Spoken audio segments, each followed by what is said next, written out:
Welcome to a brand new episode of the Empire 161 show. We are excited to be here with you this afternoon, kicking off the Pop Culture Pros triple header on this Monday evening. We got us, and then we got Put It in the Books, and then we got A to Z. But we're batting leadoff, so we're going ahead and we're hitting the ground running. So with me, as always, is Lisa Garcia. What is up? Hey everybody, how you doing? This is another great song that we're coming into today. If you don't know it, it's Anthony Rizzo's walkout music. Ed and I could listen to this song the entire night. We're both big Jay-Z fans, so always up in New York. But I hope everybody's doing well. I'm doing great because I'm on vacation this week. Also, one of the reasons why we have the leadoff slot today. So thank you to everybody else for letting us squeeze in here. Normally we try to do Sundays, but we did switch it up because of a few things. So I appreciate that. Today we're going to be getting into a few things. We're going to have a brief discussion because we feel like it's going to come up in one of the other shows too, about fans booing the team members and then the team members and how they react. I look forward to having that discussion. And we'll talk about the Yankees versus the Braves and the Oakland A's and give you a little bit of a heads up about their series starting today with the Los Angeles Angels of Anaheim. And I know I can't wait to see Shohei Ohtani pitch, I believe, tomorrow night because I secretly root for him, even though I don't want him to do well against the Yankees. And we'll throw a couple other things in there. You know how we like to sprinkle in some fun facts and everything. So looking forward to today's conversation, and thank you all for joining us. All right. Yeah, thank you for joining us, whether it's on a Facebook stream, if you're joining us on YouTube, if you're joining us on Twitter, Instagram, or the audio-only version on wherever you found your podcasts. All are welcome. But let's hit the ground running. Oh, we got our boss chiming in here before we do hit it. He's probably going to have something interesting to say on this. Here to say yo and share and have a great show. Thanks there, boss. Boss man Faraci there. He's in the, I guess they're not the cleanup. I guess they're coming in right after us. They're the versatile two-hitter. We're the ones hitting the ground running here. The switch hitters. Exactly. We're going ahead with this. But we didn't have too much in Schwib, but there was a big story that popped up that pretty much got kicked off by the Mets and their players yesterday, namely Javi Baez. So, the short version is, the Mets have not been playing too great recently. They've been struggling. Their fans have been letting them know it, which we're familiar with that too. But listen, in New York, the fans are tough. They're going to boo, whether Yankees, Mets, Jets, Giants, Rangers, Islanders, Nets, whatever the heck it is. You don't like what you're seeing, most of the time you're going to hear some boos. And these fans at Citi Field, they rained it down on them. They've been letting them have it. So then when Baez goes ahead and hits a bomb yesterday, it was really a bomb into the second deck. They started doing like a thumbs down thing to each other, kind of like how the Yankees do their thing where they do this year. And years ago, ironically, we had a tie-in when we had a thumbs down, but that was because Yanks had gone ahead and there was a Mets fan at Citi Field who had put a thumbs down there. And then Santa Claus. It was a totally different feeling to that. So it's a little bit different because I know some may jump to that automatically, oh, the Yankees are doing thumbs down. No, not really. This one's a little bit different. Baez explained it after the game, saying this was them essentially, quote unquote, booing the fans when they were the ones doing well, kind of like alienating your fans, your fan base. Sandy Alderson came out and had a release a press statement saying essentially that's unacceptable, which is kind of crazy. Steve Cohen came out on Twitter pretty much condemning it as well. So they were almost like, yeah, we're going to go ahead and scold our players today and let them know what's what. Pretty wild situation. But we're not going to sit there and harp on that. We'll Put It in the Books guys take that on the next show. But from our perspective, though, we've had Yankee fans booing our own for quite some time. Stanton hears it repeatedly. It seems like no matter what the guy does, he's going to get booed. The second he doesn't do well, oh, we completely forgot. Perfect example was back in 2018. Yanks started on the road in Toronto. That guy hits 2 home runs in his first game as a Yankee, strikes out 5 times in the home opener. A couple of days later, gets booed to hell. Automatically, it doesn't matter. Guy had an incredible postseason last year. Opening day this year, booed again. It's almost like the guy has hit 5 home runs a game in order to not get booed. Jeter's been booed. Jeter went for an 0 for 21 stretch at one point and got booed. Right? I remember it was a Sunday against the A's. He got booed. The next day, that Monday, I happened to be at the game with Jerry and my father and a couple others. The crowd, though, as soon as Jeter came out, standing ovation. Like you could, I mean, Jeter obviously got cheered a lot, but like a standing ovation to kind of almost like make up for the people that were at the game yesterday. Sorry, the Monday game was against the A's. He got booed against the Red Sox when he had gone 0 for 21, if I remember correctly. So there's examples of fans picking each other up, though, with that. But Lisa, you can start off, as I'm curious to get your take on it. What do you feel about fans? Number one, do you boo? Have you ever booed any one of your own players that have been on any of the teams that you cheer for? You know, I know you're a Yankees fan and Jets fan and something like that.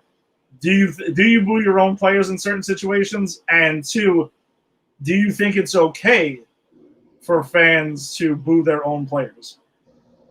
So I think generally it happens.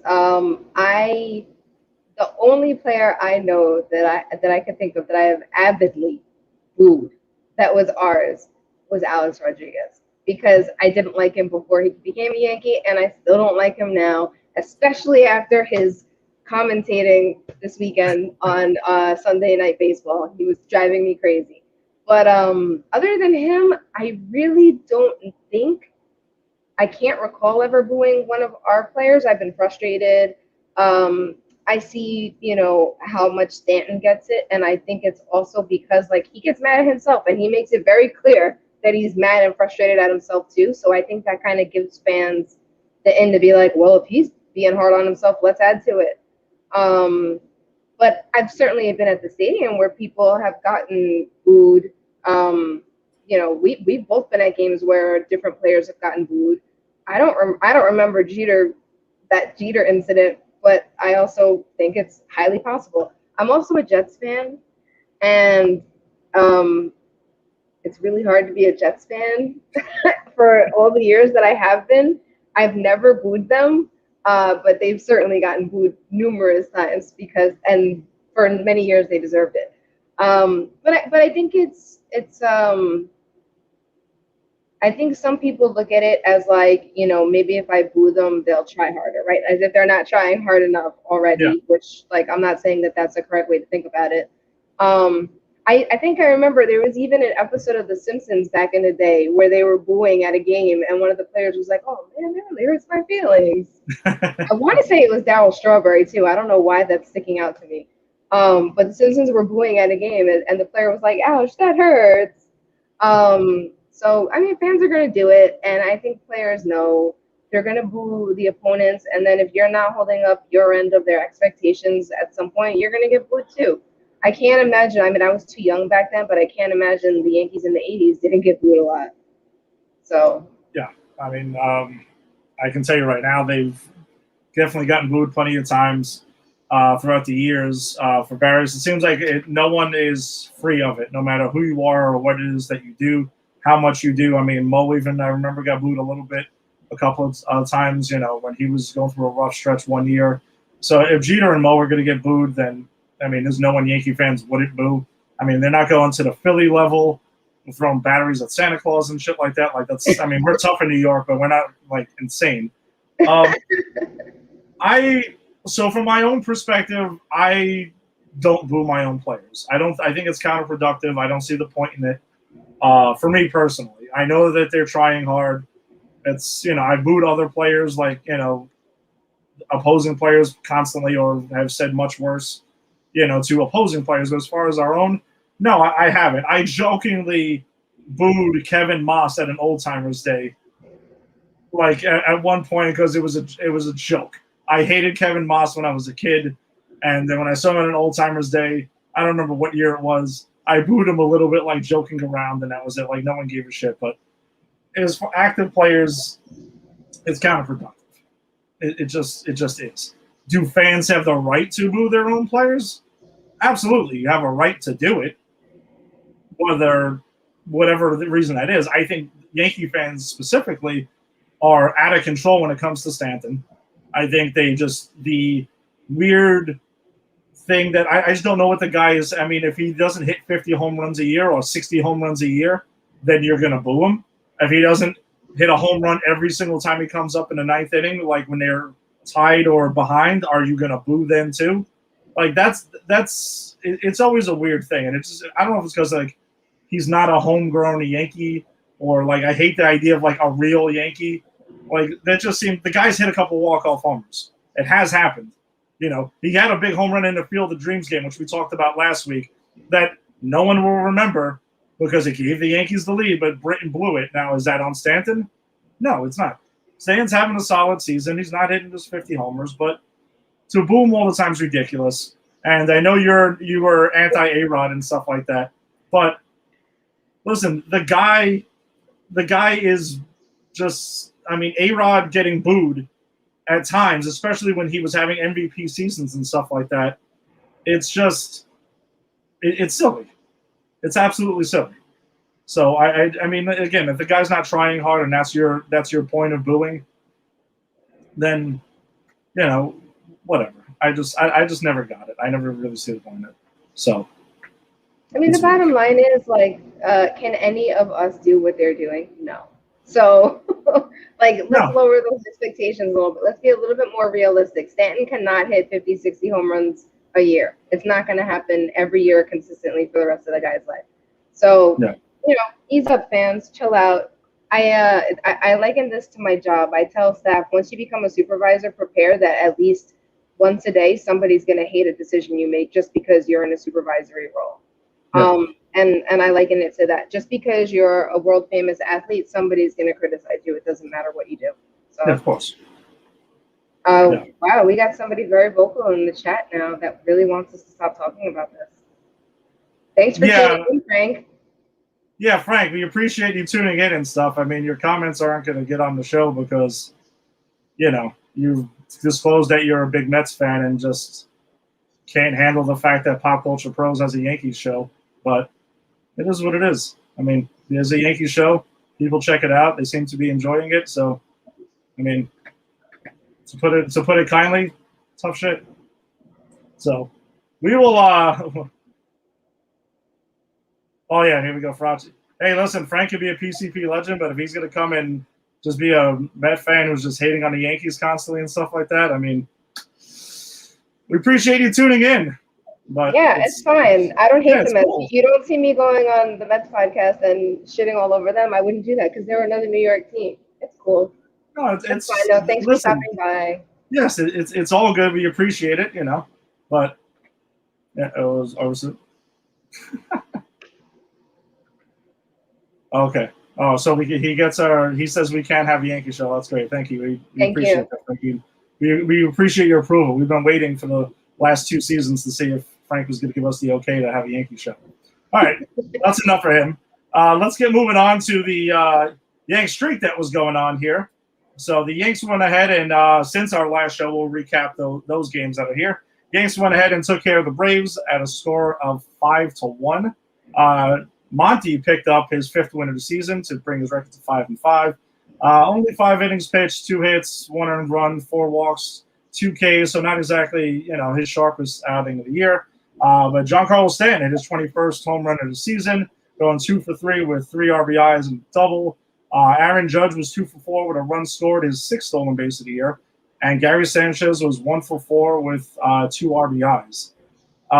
This was another solid effort by the bullpen to make that lead hold up because it was getting a little bit dicey there as time went on. I mean, Chapman did go ahead and pitch a clean inning, but it wasn't like a save situation. We'll get to Chapman with the next game because that was a pretty wild one there. But the Yanks kept it going, man. The streak, they were on their way because their streak got ended at 13 later in the week. Lisa, you got any tidbits or anything to pop up for this one? I do. As promised, I found out a little bit more about Andrew Velasquez's nickname Squid. So I'm here to report on that. So he said that one of the reasons might be his last name, and I think you and I kind of hypothesized that maybe some of the coaches on his team couldn't pronounce Velasquez. It's not a hard name. It's actually somewhat common of a last name for Latinos. But, whatever. If you can't pronounce it, sure. Squid sounds like Velasquez. I see that. No. But he did say, he said that he hinted at that the nickname was probably not appropriate. So he said, I don't know, maybe it's because of my defense, because he fixed everything up and he's real smooth with it. So they're saying he's got like, a lot of tentacles out there. He certainly showed when he played this week. I think if I recall, he made one or two errors, but for the most part was really smooth this week. And I thought he did a great job. He made a couple of really nice plays. And I don't know. I think that maybe the not so clean version is maybe he inked himself. And if you ever watched Finding Nemo, you'll get that reference. I will admit I have not seen Finding Nemo, so that's gonna go. It's gonna go. All right. Well, those of you who have kids or who watched Finding Nemo, you should watch and see what you know what I'm talking about. I'm sure Farachi does. I wanted to ask you if you noticed William Contreras's catcher's mask. I did not. What was on it? It was iridescent. It was like 3 shiny colors. I don't know what they were. I know that his brother, who's also a catcher, was getting in trouble for wearing their country's flag on his uniform or on his like those arm sleeves that people wear. So his brother started wearing it in like less obvious places, but still wear it. So I was trying to see if his I know. Yeah, that was a good one. I was trying to see if William Contreras' mask was maybe from their flag too, but I don't know. I can't tell because it was like pink and green, and it was a very shiny catcher's mask, the grill part. And also that day, August 23rd, that date in Yankees history was the day that Ron Guidry's number 49 was retired in 2003. The Gator. I caught part of the was it Yankeeography Moments of Glory. That's probably why they were running it at some point that day. That I caught part of it. I didn't connect the dots right there, but all right. So then we got this was a wild one. The second game against Atlanta, where the Yanks completed a 2-game sweep over the Braves. Clay Holmes picked up the win in relief because the Heen Dog didn't exactly have his best start as a Yankee right there. Not his worst, but not his best effort. Holmes picked up his 5th win of the season. Wandy Peralta got his 5th save of the year, which we'll get to in a second because that was a pretty wild situation. Giancarlo Stanton hit his 22nd homer of the season. DJ LeMahieu hit his 9th driving in 2. Ruff Oder got his 15th homer of the year, and Aaron Judge was 2 for 4 with a double. So this one got really messy later on in the game where Chapman came in, and he would look like bad Chapman. Fastball command was completely out of control, all over the place. I think he was around about 20, 21 pitches at that point. And Boone actually took him out. Yep. Boone went ahead and took him out. Props to Boone on that because we've seen in the past where Boone would stick with his closer. And I can kind of understand sticking with your closer one way or the other. But listen, we ain't got time for that shit right now. We're trying to chase down a Rays as it is. So he brings in Wandy Peralta, which, I mean, when that trade broke, we never would have thought that we'd be saying that. But Wandy Peralta was coming in to lock it down with the bases loaded and 2 outs in the bottom of the 9th to get Freddie Freeman. Braves are now best player since, Acuna is out. But Freddie Freeman's a beast as well. So lefty-lefty matchup there. But he came running out of the bullpen, smacking himself in the face. I mean, he was like, I thought it was awesome. I was like, holy shit. He is amped. He is amped to close this one down. Did you catch that? Mm-hmm. That was wild. It was great. It was great to see that energy. Oh, boy. He's going ahead and slapping himself around. But, hey, listen, whatever the hell he needs, he got the job done. He got Freeman to end the game. And, Wandy Peralta coming through for the Yanks. He was in my thought process for top of the heap this week. He was close. He was close. But I will say he did not get it. We'll get to the weekly awards after the recap, but he was extremely close. You got anything on this one over here? I do. First of all, that was Brett Gardner's 38th birthday, so happy birthday to Brett Gardner for that day. Mm-hmm. Andrew Velasquez was named Montefiore Player of the Week. He had at that point had a 333 average, 3 extra base hits, 6 RBIs, and a .983 OPS for that 7-game stretch. So congrats to Andrew Velasquez on continuing to do a good job and make an impression on his home team. I love it.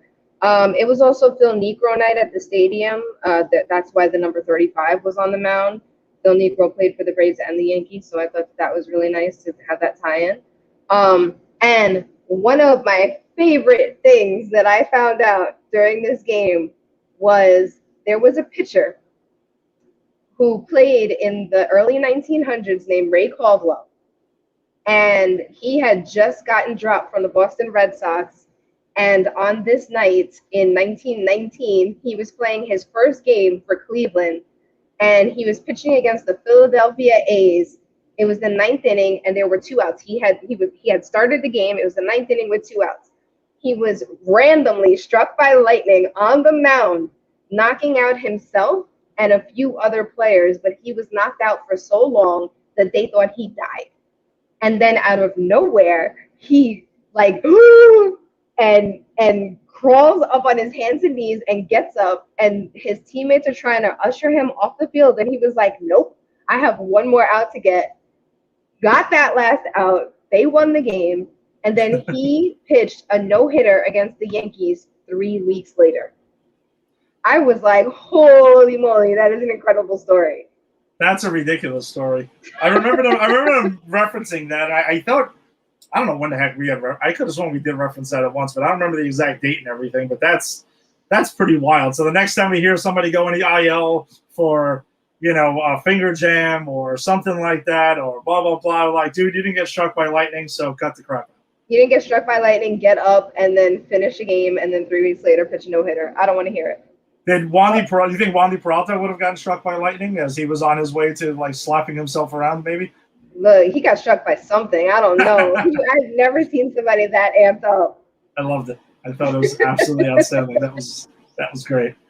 So then after an off day, the Yanks went ahead and went out to Oakland for a huge 4-game series against the A's, who are chasing them down. The Yanks kept the streak going, though. They went ahead and edged them out 7-6.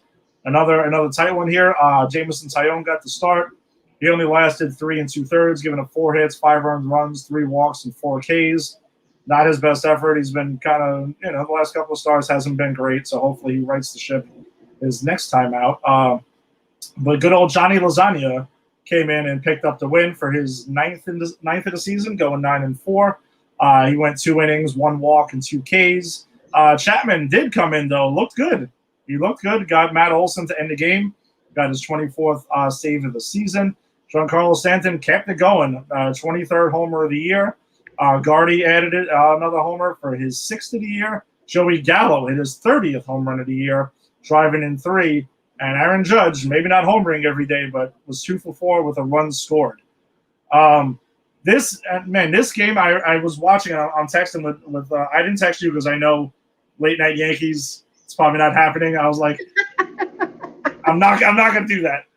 But there were tape measure shots by both teams this entire night. I mean, it was like, listen, homers tonight only 400 feet and over. It was bananas. The one Stanton hit, that's not. We'll get to that in the next game. Like the moonshot, but the one he hit in this night was a serious bomb to center field too. But he would outdo it the next night. Yeah, he hit the one dead center today, and like you said, the one the day after, this day rather, and then the one the day after was ridiculous. The only note that I have that you haven't named for this was Aroldis Chapman got his 24th save of the season, but it was his 300th save of his career.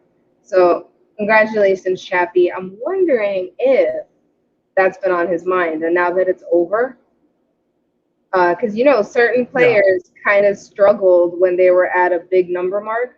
So I'm wondering if maybe things will get a little bit better. I don't think so, unfortunately, but I hope that's what it was. I hope he just had to get that out of the way.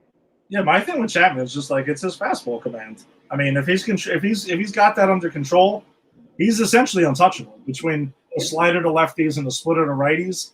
I mean, he's filthy. Then you'll know right away, pretty early on. If he gets those first couple of fastballs to the first batter over. They're like, all right, listen, we probably got the good Chapman tonight, so we're in good shape. So there was a trivia question that was the next night. And I'm gonna guess that you didn't see this one because it was late night Yankees again. But no. I saw a lot of the game. I have a lot to say about the next game. Okay. But the trivia question, right? Since you mentioned Chapman's 300th save. Now, Farachi or whoever, if you're watching this, you can chime in. I won't give the answer right away, but there was 3 other lefty relievers who have recorded 300 saves in Major League Baseball history. Left-handed. That's the key. Left-handed 300. Relievers that have recorded 300 saves. Who were they? Go ahead. We'll drop it out, and we'll drop it after the recap, or after the awards. But I'm curious to see. And Farachi, no Google. Nope, no Googling. Try to go off the top of your head. You should be familiar with a couple of these guys. So I'm curious to see. So that takes us to Friday night, where the Yankees. Go ahead. Can I please kick this off? Go ahead. Go for it. Okay, this game was magical to me. I could not stop laughing, and it made me love nasty Nestor Cortez even. Oh, wait, no, this was the wrong game. Sorry. This was the wrong game. No, we're not there yet. We're not there yet. I know you've been dying for it. You've been dying for it. But I have to say, this game started very interestingly, too, because Sean Manaea, I hope I'm saying his name right, he had to switch his gloves. He was using, and I quote, an ocean mint colored glove that he'd used in 25 previous starts.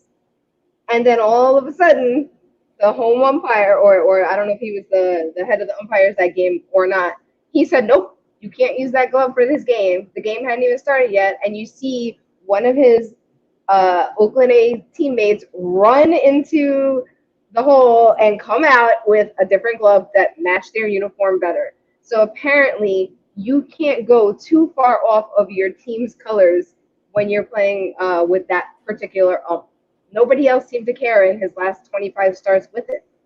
I remember seeing him pitching with it. Yeah, I've seen Manaea pitching with this. I mean, with fantasy baseball, I'm familiar with Sean Manaea a bit. So, yeah, I thought that was kind of weird. I was watching this at a bar, so I couldn't really hear the commentary on it, whether if it was the Yankees, was it Boone that asked for the glove to be checked or not. Didn't think so.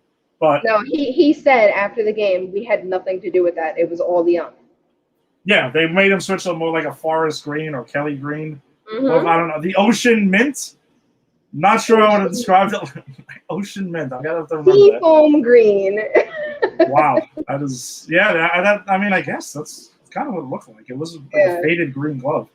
Yeah. But Yanks went ahead and got their 13th win of this on the streak right here, pushing it to 13, an 8-2 win over the A's. It's their longest winning streak since 1961.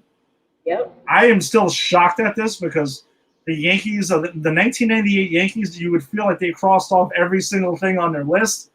But wow, it just they didn't get to that. So that's pretty damn impressive streak right there. Garrett Cole started this game, picking up the win, his 13th of the year, pushing his record to 13-6. He went 6 innings, scattered 6 hits, 2 walks, and 9 Ks. He became the first AL starting pitcher to reach 200 strikeouts on the season. Stanton was 2 for 4 with his 24th home of the year, and this one 472 feet. It was out of control. I thought the seams were going to bust off that ball. How hard he hit that shit.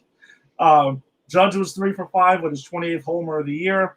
He had 4 RBIs on the night. Luke Voigt, his 8th homer of the year. Higgy got in the action, going 2 for 4 with his 9th homer of the year, with driving in 2. DJ was 2 for 5 with 2 runs scored. I mean, as you can tell, the Bronx Bombers were out that night. You know, they were going ahead and I mean, they were all another, again, just tape measure shots. I mean, the first 2 games of this series, it was just like no cheapies, man. It was just flying. I'm not too sure if that's usually the thing that flies in Oakland. Does the ball carry further at night for night games? As I know in Dodger Stadium, it's usually something that like it doesn't carry at night. So I don't know. I know they're in different parts of California too. So I'm not getting my geography of California wrong. I know one's SoCal, one's Northern California. I don't know. I don't know if it's just a California thing, but boy, was that ball just flying out of the ballpark that night. Yeah, it was. I mean, when I saw it, so that was in the 4th inning. By then, I was probably, I think that was the day that I slept over my brother's house, so I was listening to the game, so I didn't actually see it. So then when I was doing my notes for this and I saw it, I was like, holy crap, upper deck center field. It was just bananas. I don't recall having seen a home run hit that far in a long time. So that was just impressive.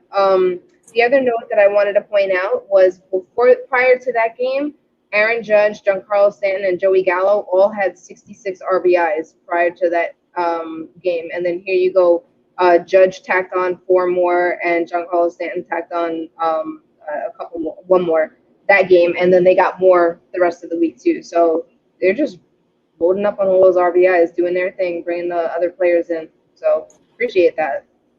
Yeah, and Garrett Cole after the game was asked about the 9 strikeouts. Hey, what do you think of being the first AL pitcher to hit 200 Ks on the season? And his response was awesome. He was just like, listen, it's my job. That's what I do. I mean, not in a cocky way. He was just like, listen, they're paying me to do it. This is what I'm doing. I mean, that's what it is. Garrett Cole's numbers as a Yankee, 36 games started at a record of 20-9 with a 2.81 ERA, 294 strikeouts, and 221 innings pitched. So pretty impressive. The Yanks are getting what they're paying for from Garrett Cole over these, I guess we want to say, first season and a third, because the 60-game season was the first year. It's like a third of a season. But, I mean, listen, he's been living up to the hype, man. He's certainly a spider tech, not spider tech. Dude knows how to pitch. So, yeah. So unfortunately, the streak was snapped on Saturday late afternoon, where the Yanks went ahead and dropped it 3-2 to the A's. Can't win them all. A lot of interesting things. Yeah, you can't win them all, but you can make it a very entertaining game. Yeah, no, it was certainly an extremely entertaining game for a lot of reasons, and I know Lisa's chomping at the bit, so I'm going to get through this quick. Nestor Cortez Jr., as he's listed on MLB.com. Don't forget the junior. Unfortunately, took the loss, putting his record to 2-2. He only lasted 5 1/3, giving up 4 hits, 3 earned runs, 3 walks, and 4 Ks. Judge, again, 3 for 4 with his 29th homer of the year with 2 RBIs. He was the one who Yanks were down 3-0, hits a 2-run homer in the 9th inning to make things pretty interesting. But unfortunately, on the day, the Yanks offense were only able to muster up 5 hits against the A's. Lisa, you want to talk about the adventures of the third base umpire, and I believe it was the 3rd or 4th inning? Yes. So we have to go back to the bottom of the second first. Chad Pinder doubles. And Chad Pinder hits the ball, and he tries to stretch it into a double. And it looks like he was thrown out by Judge. But when the Yankees asked for the replay, because they called him safe, they stayed with the call. The call stands, forcing the Yankees to use lose their replay challenges. So then Tony, I wrote the wrong name down earlier. Let me make Tony sure. Kemp? It was Tony Kemp. I was saying Matt Kemp the other in my notes. Tony Kemp hits an RBI single. I know, one of the Kemps. Tony Kemp hits an RBI single to give the A's the lead 1-0. Then Nestor Cortez goes to throw somebody out at first base, or call back somebody at first base, and all of a sudden, the third base calls a balk on him. And Cortez was like, what? You can't call that. He has to call that. He has to call that. He has to call that. You can't call that. But he did. And because of that, Sean Murphy scored on that balk call, making it 2-0 A's. Rizzo made an excellent sliding catch. I just want to shine a light on him and his defense, because I don't think White would have done that, and I know you wanted me to say that. So he prevented further damage, and the Yankees ended up having a double play to end the 3rd inning. So then we get to the bottom of the 4th. Matt Chapman hits a solo home run, making it 3-0 A's. Later in the inning, Cortez attempts to pick somebody else off at first, and when he does, he turns around and looks at the third base umpire, causing the home plate umpire to lose it on him and be like, hey, you're not doing that. John Boy did a great take on that. If you haven't seen it, it was hilarious and perfect. But I just thought it was hilarious. It made me love Cortez Jr. that much more. He showed such a great sense of humor after being very upset in that initial call. So then I'm trying to see where the other thing happened. The third base umpire with the call with Odor. Yes, in the 3rd inning. Yeah, so I wrote this on the bottom. The biggest story is the terrible calls of the third base umpire Little. So it was the 2nd and the 3rd inning. So in the 2nd inning was that call with Pinder at second base that we lost our challenge. Sanchez tried to get Sanchez did get Starlin Marte out attempting third base by a lot, and he's called safe. But the Yankees can't challenge it because they already wasted their challenge. So then Marte gets doubled up at third base off of a line drive that somebody else hit, and then Velasquez, I think it was Velasquez, wheeled it to third base. Odor's foot was totally off the bag, and he was totally safe, but they called him out. And they hold on, and the A's challenged it, rightfully so, and somehow that made it stand also. So when he called him out, Nestor Cortez starts hysterically laughing on the pitcher's mound, like, are you freaking? Even though the call was in favor of the Yankees, he was like, "Are you kidding me? There was no way he was out." Like even he knew. And then the poor A's manager got ejected from the game, and he was right. He was right, but they couldn't challenge it either. Or no, they did challenge it, and they kept the challenge as an out, which I don't know why. And then I think it was Ken Singleton, I don't remember who was talking with Michael, said it was probably to make up for the bad call the inning before. And Michael was like, there's no making up for bad calls. And I believe that. Like, you shouldn't be making up for a bad call in that way, because that umpire looked so stupid. He made a ton of bad calls during the game. It was really embarrassing. So we'll see what happens when he works the Yankee game again. And if he works the Yankee game at the stadium, the fans are definitely going to let him hear about that. That it was not the shining moment for MLB umpires or the replay. No. Because I mean, I don't know how you didn't correct it on the replay. I thought for sure it's like, okay, obviously Odor wasn't on the bag. They're going to call him safe, and then somehow made it stand because of inconclusive evidence or something like that. No, it's awfully conclusive that he was never on the bag. So not the shining moment there. But I can see why Boone was frustrated, though, because he challenged one earlier. They lost their challenge. Then it was one that was obvious. They're out of challenges, so he can't go ahead and challenge that. But it also speaks to, I'm sure he was just like, listen, I'm going to talk to my replay guy upstairs, whoever the hell told me to challenge this, and they're going to get an earful from this too. But that's essentially how it works. I mean, they do have, you see them on the phone calling, they have an entire team that's around this. So apparently they blew that and then cost them for, the challenge later in the game. So do you think this is something where, because I remember they were chatting about it too, is it supposed to be strategy to have calls replayed, instant replay in baseball? Or should it be something where if the objective was to get the call right, ultimately, then why not have multiple challenges then? Well, that's what Ken Singleton was saying. He said it should be multiple. You should have the ability to have multiple challenges. I say give each team a certain number so that it doesn't like every. Yeah, you're not challenging every play. Yeah, exactly. So like maybe give them like 3 challenges the way if I'm remembering correctly, in football you get like 3 times out every half or something like that.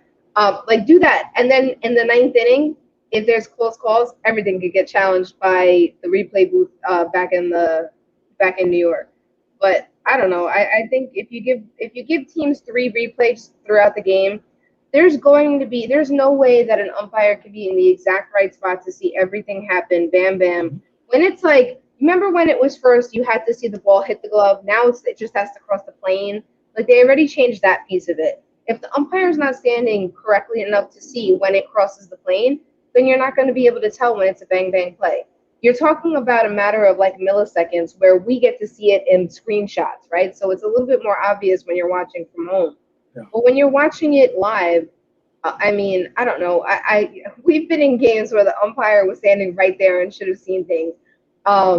So I don't know. I think replays are important and necessary, but I also don't want them to take away from the overall feel of the game. I mean, part of it does come down to like a person just has to make the call. But if they need the help, they should get the help. And sometimes you need it. Sometimes it's 2 bang bang, and it means a lot.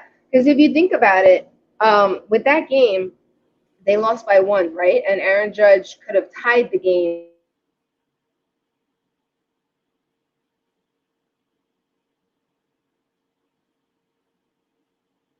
Did you hear me?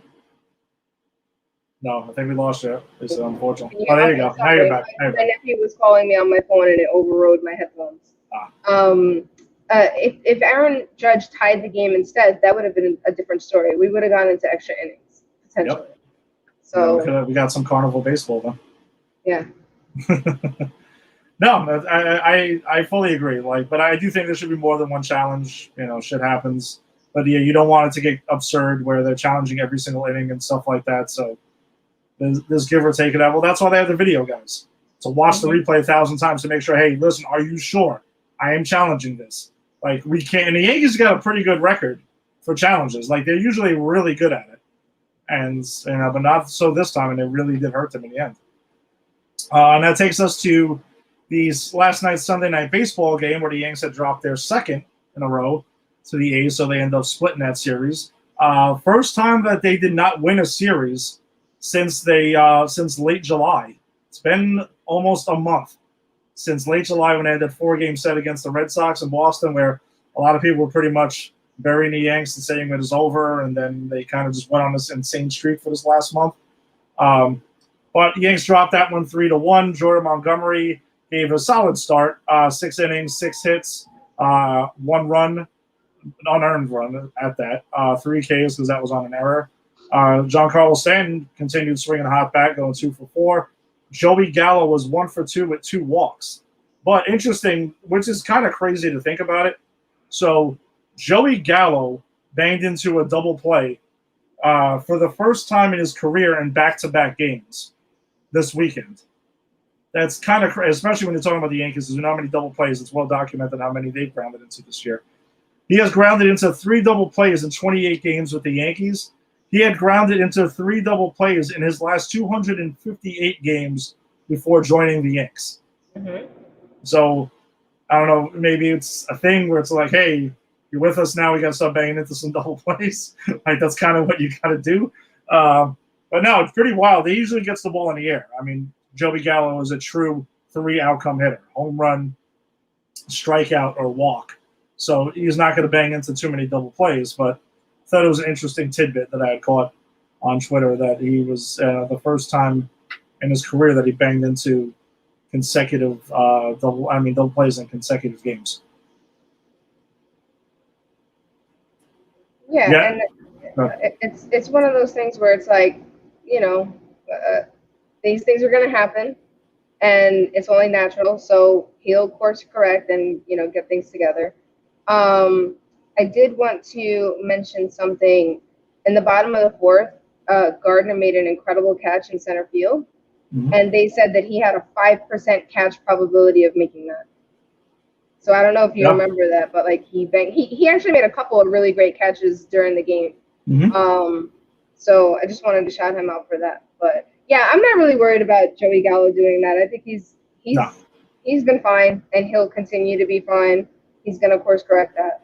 The one thing I want to highlight, and I mentioned it already before, was I just can't stand when A-Rod is one of the commentators. All I could think the whole time was just shut the hell up, please. Shut up. The other thing I wanted to point out, and this is a random thing that I picked up on, the Oakland pitchers' shirts kept going into a 2-tone color because of the green screen behind home plate on the behind the left-hand side of the box. I don't know if you caught that, but it was like Kelly green and it kept on going in and out. Forest green in and out, and I was like, oh, this is so funny. So that was something I noticed too. I just wanted to mention that. Yeah, no, that was definitely screwing with their whole productions. They have where they kind of CGI in the advertisements behind the plate. That's what Fox does and what ESPN does in all the national telecasts. So I can see that screwing with their green screen thing quite a bit. As far as they maybe say, well, maybe you guys should be wearing your home whites or something like that, instead, just to maybe not screw with that. Maybe down the line. All right, so that was the series in Oakland. Let's get to our awards of the week. So we'll kick it off with our hitter of the week, which is pretty much the top of the heap, is what we refer to it here as. Lisa, who do you got this week? Okay, I have 2 people, and since one of them is my favorite Yankee, and I'm pretty sure you have the other, I'm going to let you say the other because I'm pretty sure we have the same person. So I'm going to say my special shout-out. My special shout-out is Giancarlo Stanton. As you mentioned, he and somebody else that I'm sure you'll talk about have been killing it for the last week. So his OPS was a 1.050. His average for the last week was 300. He had 3 home runs, 3 RBIs, 3 runs, 6 hits, and his on-base percentage was 300, and his slugging percentage was 750. And he had that ridiculous bomb to dead center field upper deck. So who do you have? He was very much in consideration. It was about to happen, but I had to go with Judge. I had to go with Aaron Judge this week. That was my guy too. Yep, last 7 games hit 429 with a 467 on base percentage and a 750 slugging percentage. 2 homers and 7 RBIs on the week with 2 walks. That makes him 12 for 28 and 5 runs scored. And played a heck of a lot of center field this week because they were able to get, when they played against the Braves in National League Park, Stanton was starting in the outfield as well. They went with the jumbo package quite a few times this week, as Luke Voigt has dubbed it, which I do think is great. I think it actually helps Stanton out. There's been a huge increase since he's been playing the outfield again. Yes. Maybe it's because of his history playing in the National League with the Marlins, when he was winning MVPs and hitting 50 homers. So that's something to consider. As long as the Yanks can keep him healthy, and now that they've maybe unlocked the mystery of Giancarlo Stanton and pinstripes, is to let him play the outfield a couple of times in a week. And listen, DHing is not for everybody. So maybe that was the ticket. I agree. I think it's hard to come in, you're not playing during the game. You're only up 3 to 4 times a game, depending on how the game is going, or 4 to 5 times maybe. You get cold sitting there. Lord knows I used to hate when you put me as extra. Every time you put me as extra hitter, I hate that. I'd rather play and hit. So I get it. It's tough to do that. It's a mental challenge that people have to get over, and some people are really good at it, and some people aren't. It clearly seems like he does better off when he's playing in the game. Yeah, so it's just something to consider, and I like the fact that Boone has started to mix that up to get him in there. Plus, it helps get Luke Voigt some at-bats in there because we know Anthony Rizzo is going to start majority of the games at first base because he is the superior first baseman. Even though Rizzo had a rough game defensively on Saturday, but, it's going to happen once in a while. But that's just the way their optimal lineup is going to be there. It's going to be Gallo in left, Judge in center, Stanton in right. You go Rizzo, LeMahieu. We can talk more about it because he's starting a rehab assignment, but Gleyber Torres is on his way back. He's at Somerset now, so you got to figure he's probably a couple of days away from returning, and then they'll have to maybe make a tough decision with Andrew Velasquez. I think they'll find a way to keep him around, though, because there's going to be a roster crunch coming up soon. And then Gio at third base. So that's we'll see how that shakes out.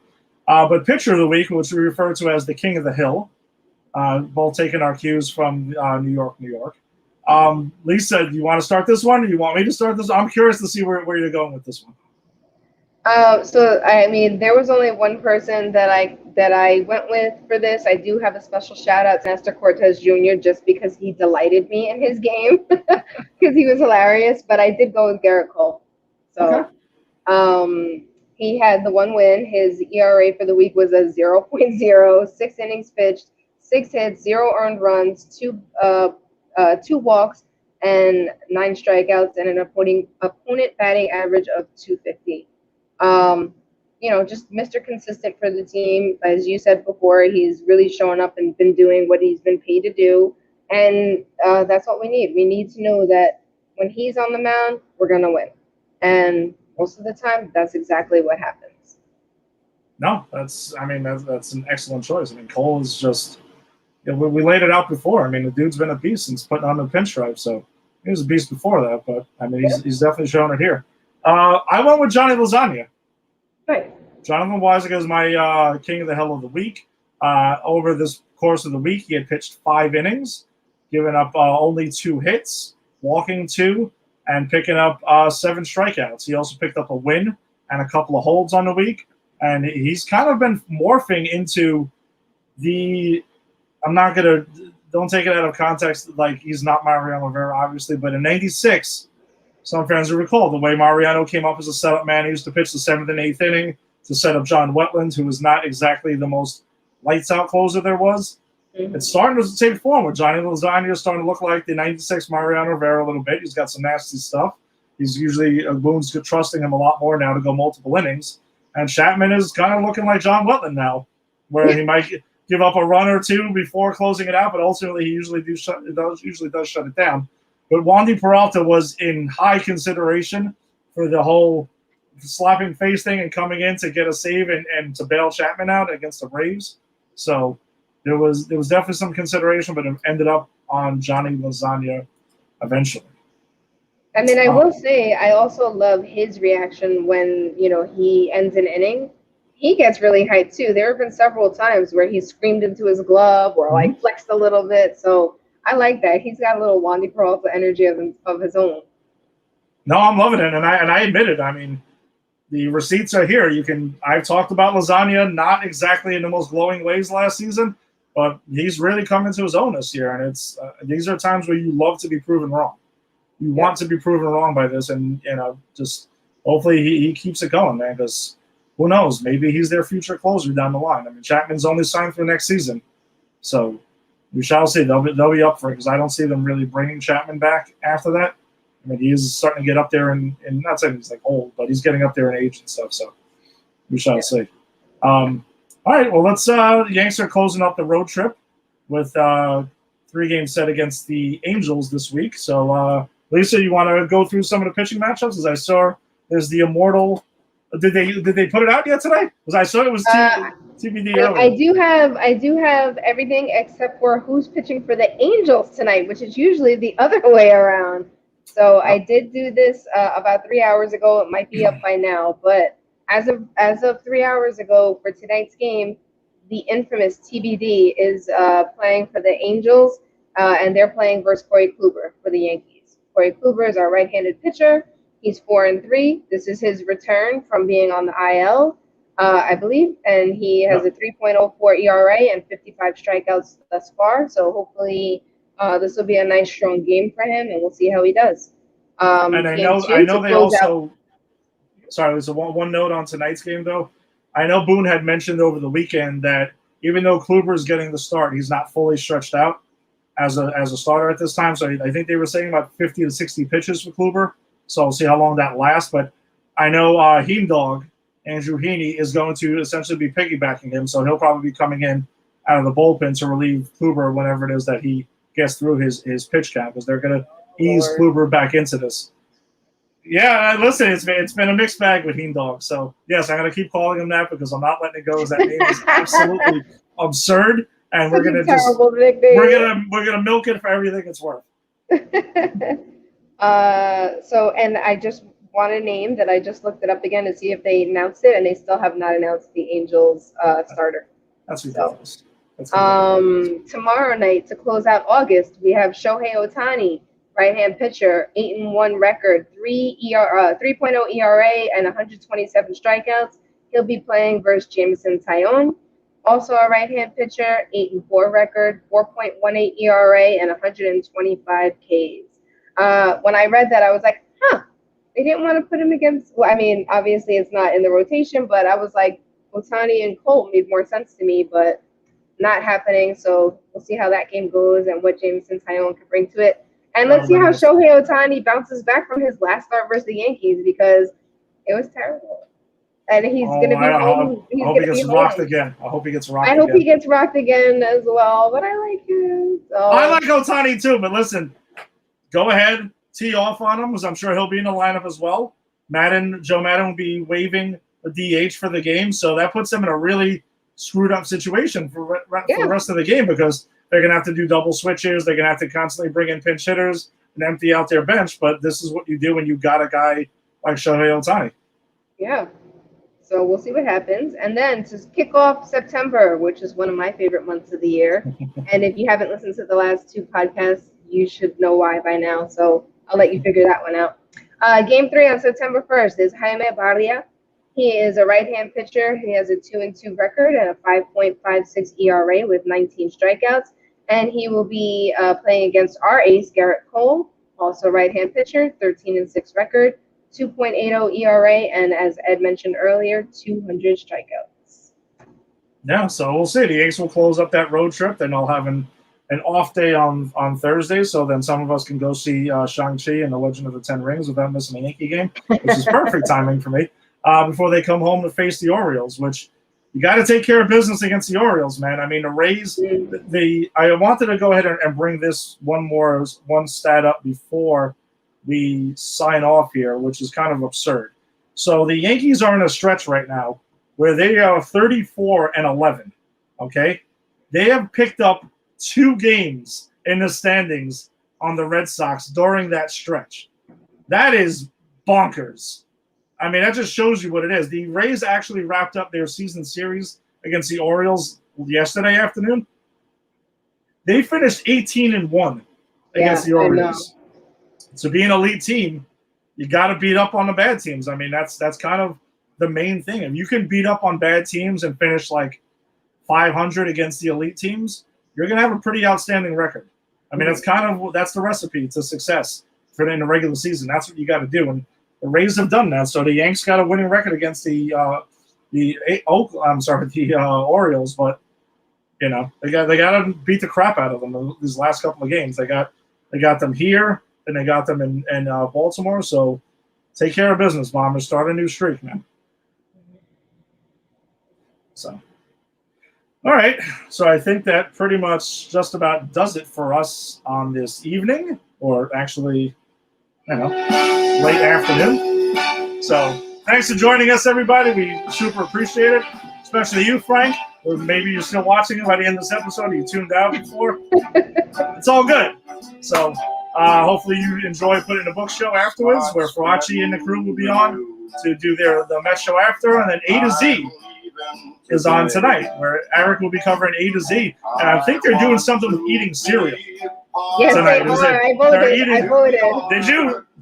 I did. I voted for my favorite Lucky Charms. I'm super bland when it comes to cereal. It's like Raisin Bran Crunch and Frosted. I don't even really like cereal, to be honest. Cereal, I suck at cereal, but whatever. Yeah, so you can go ahead and check that out. Tomorrow night, my former co-host is doing his Star Wars show, Shooting the Sith. So be sure to check that out if you're a Star Wars fan. If you want to check us out in Star Wars has moved over to Shooting the Sith. So check out Tim. He has a special guest. He's going to have a lot of interesting ones coming up. Check that out. Wednesday night, Granny's Peach Tea, comic book stuff. We'll be talking about the latest episode of What If, DC's Titans, and this week in the CW-verse. So check us out there. And I know the Giants show's got to be coming back real soon with the NFL season kicking off. And that pretty much covers it for the week, all right? So check out all the PCP shows. If you're checking us on YouTube, hit subscribe on the Pop Culture Pros button. You can check out all our stuff. Instagram, follow us there. Follow us on Twitter. Follow everything. Subscribe and share, everybody. Everywhere. So check it out. We will see everyone back next Sunday night for our next episode of the Empire 161 show. So everyone have a great week. Stay safe, and let's go Yankees. Bye, everybody.